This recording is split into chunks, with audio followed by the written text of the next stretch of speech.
Hello and welcome to this edition of the Weekly Word. Father Ed Estock here, Father Dominic. Deacon Kyle. and we are looking into the fourth Sunday of Advent, the fourth and final Sunday of the Advent season. And Bello joined us. And so we are thinking of faith and humility, and in the person of the Blessed Virgin Mary, particularly, as we come down to the final days of Advent. Yeah. And, so I was struck with the remarks of a hermit who was reflecting upon the Annunciation scene when the angel declared to Mary that she was going to conceive. And she said that the expression that Elizabeth said to the Blessed Virgin Mary at the visitation was, "Blessed is she who believed that the Lord's word to her would be fulfilled." And so I started thinking about that, and what would my life or your life or our lives have to look like in order for someone to say that to me?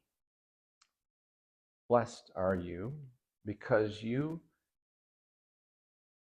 believed that the words of the Lord would be fulfilled in you. I know. So I kind of thought maybe humility. Mm-hmm. Yeah.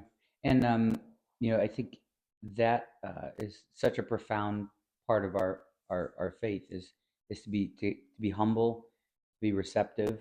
And so, yeah, in the visitation, really a beautiful aspect is Elizabeth recognizing Mary's faith, Mary's humility, and pronouncing that for all people to hear, and to I guess Elizabeth in a way is preaching the goodness of Mary, and yeah I think and humility is a really uh, pivotal part of Christmas for us to reflect on.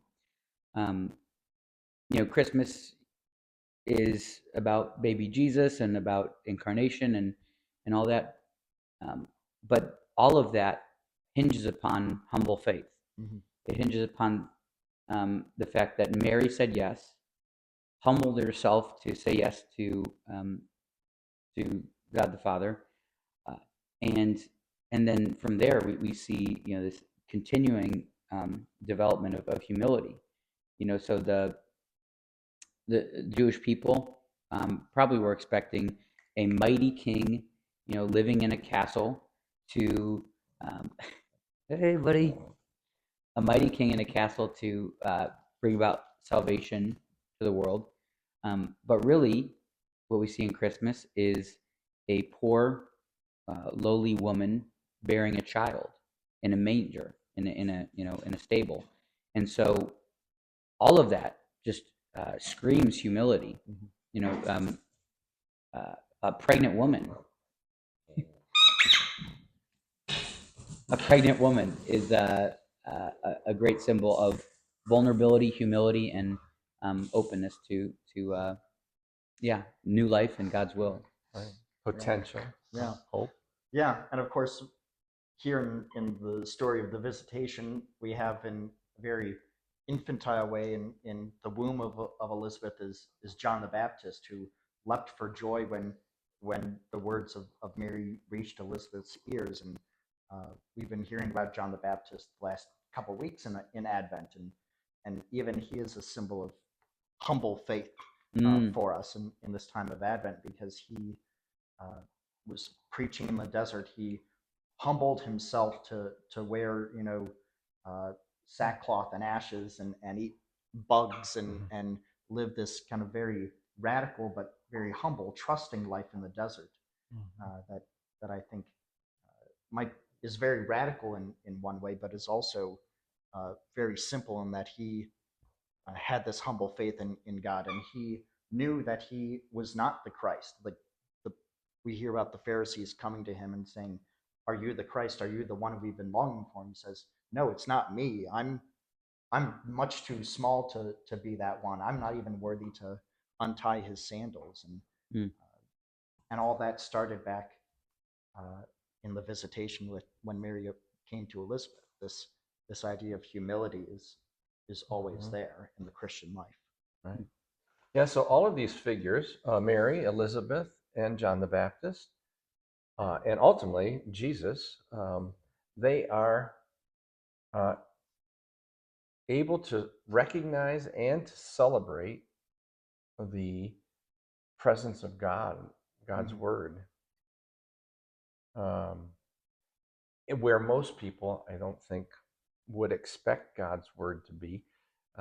Deacon Kyle was talking to me about the unanticipated or unexpected guest or visitor. So we were talking about Christmas, and we've been talking about hospitality.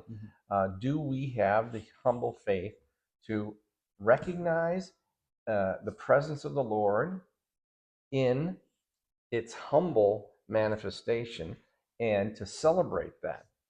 So, could we be the Elizabeth for somebody who's coming to our church maybe for the first time in a long time or first time ever, and that we would say, wow, something moved in me when I saw you come in here, and how blessed you are that you've humbled yourself to come to church, or whatever the case may be. But maybe this whole scene has some hope and promise for us as we turn to the Christmas time and celebrate the coming of the Lord into our midst. Absolutely, yeah. Right. And so, I think a big part is just being receptive to God's word. Our prayer is not just God help me, God help that person. It's God be with me, speak to me, and then if we're humble enough, we'll hear Him and desire to do His will. Great. All right. Blessed Advent. Yeah.